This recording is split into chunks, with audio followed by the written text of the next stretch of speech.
Grace ফেব্রিকের GSM থেকে কিভাবে ফিনিশড ফেব্রিকের জিএসএম এর ধারণা পাওয়া যায় আজকের ভিডিওতে সেটাই দেখাবো।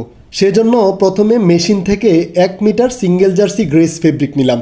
এরপর সেই ফেব্রিকটিকে ল্যাবে নিয়ে নর্মাল ওয়াশ করালাম।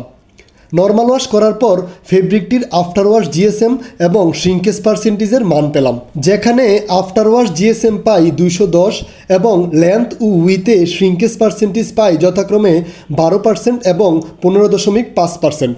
এবার লেন্থ ও উইথের শ্রিঙ্কেজ পার্সেন্টেজ যোগ করে পাই 27.5%। এর থেকে 10% বিয়োগ দিলে হয় 17.5%।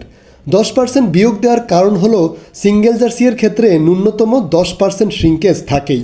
এই 17.5%কে গ্রে আফটার ওয়াশ জিএসএম অর্থাৎ 210 থেকে বিয়োগ করলে পাই 173 জিএসএম, যেখানে ফেব্রিকটির রিকোয়ার্ড জিএসএম ছিল 180। এবার কিছু বিষয় ক্লিয়ার করে রাখি। সিঙ্গেল জার্সির ক্ষেত্রে 10% শ্রিঙ্কেজ বাদ যাবে, কিন্তু অন্যান্য ফেব্রিক যেমন লাকোস্ট এবং পিকে এর ক্ষেত্রে 12%, ইন্টারলকের ক্ষেত্রে 15% এবং ফ্লিসের ক্ষেত্রে 10%। তবে বলে রাখা ভালো যে লাইক্রা ফেব্রিকের ক্ষেত্রে এই ফর্মুলা প্রযোজ্য নয়। ধন্যবাদ।